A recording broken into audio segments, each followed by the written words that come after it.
Saan kayo? Tatlong kamay mo! Uwi mo, meron ako. Bisa! Uwi mo. Wala. Ang aktor na pag-uusapan natin ngayon, malamang kilala na ng marami dahil sa mga hirit niyang siguradong sasakitan tiyan mo sa kakatawa. Tara, samahan niyo kung balikan ang naging karera niya sa pelikulang Pilipino.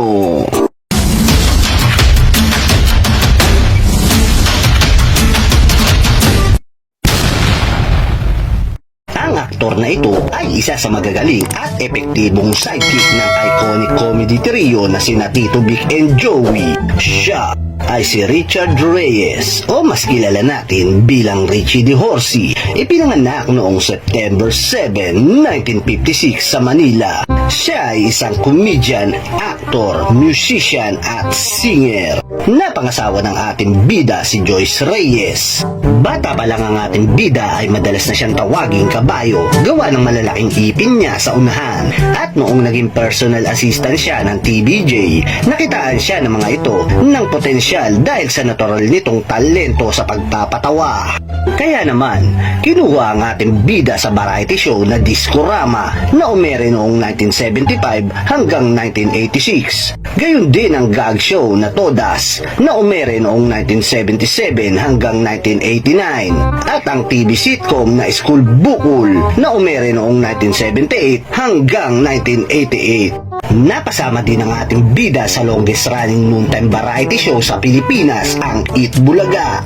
Alam niyo bang, si Vic Soto ang nagbigay ng bansag na Richie De Horsey na siyang naging screen name ng ating bida.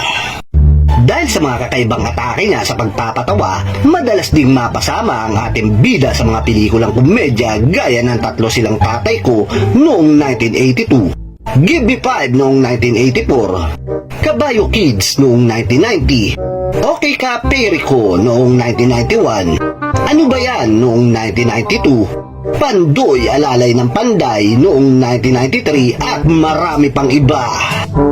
Dahil sa husay niya sa pagpapatawa ay kuhang-kuha niya ang kiliti ng mga manunood at mga katrabaho nito sa pelikula. Yung tipong kahit sa mukha ka palang tumingin ay matatawa ka na. Bagamat kabi-kabila ang kanyang mga naging proyekto, ay kasabay naman ito ang pagkahilig niya sa alak, babae at pinagbabawal na gamot na siyang nakaapekto ng malaki sa pagiging aktor ng ating bida. Taong 2004, naaresto si Richie De Horsey dahil sa pinagbabawal na gamot na siyang nagpalugmok sa ating bida. Sinubukan niyang humingi ng tulong sa kanyang boss at kaibigan na si Vic Soto pero tinanggihan na ito dahil sa hindi naman nagtatanda at paulit-ulit lang na bumabalik sa pagbibisyo.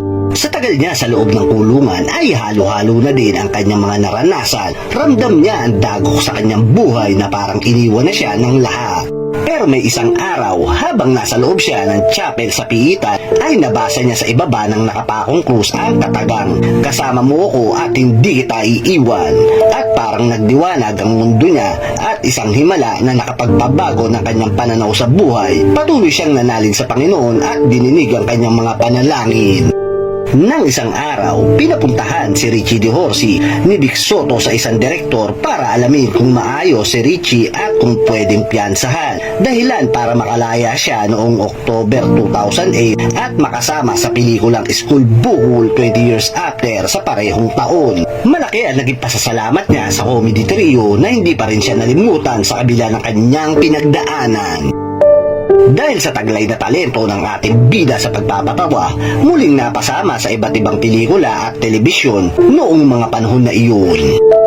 Ang kahuli-hulihang pelikulang kinabilangan ng ating bida ang Pakpak My Dr. Quack noong 2011 na pinagbidahan ni Vic Soto at Bea Alonso. Bagamat nakabalik na ang ating bida sa industriya, ay hirap na din ito dahil sa marami na din siyang iniindang karamdaman. Kaya naman, may isang araw na lumabas ang masamang balita na labis na ikinalungkot ng kanyang mga tagahanga, katrabaho at mga mahal sa buhay na pumanaw na si Richie De Horsey.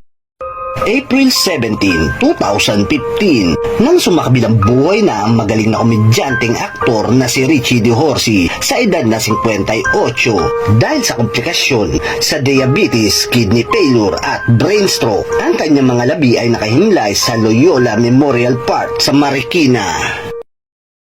Bagamat wala na ang ating bida, ang kanyang mga naiambag sa mundo ng pelikulang komedya ay hindi na malilimutan pa.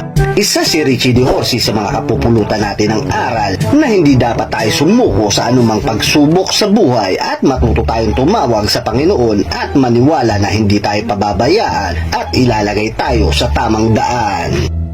At dito na natin tatapusin ang bidyong ito. Ikaw, anong naging pelikula ang kinabilangan ni Richie De Horsey ang talagang natawa ka na karakter niya? At meron ka din bang mga alam na linya niya sa pelikula? Pakishare naman sa comment section natin sa ibaba. Leva na! Joey, tawag ka. Hindi, ikaw tinuro eh. I-share niyo po sana ang bawat nilalabas kong video. Hanggang sa muli, paalam! Oh, frame up to. Frame up? Ano yun? Hindi talaga yung picture?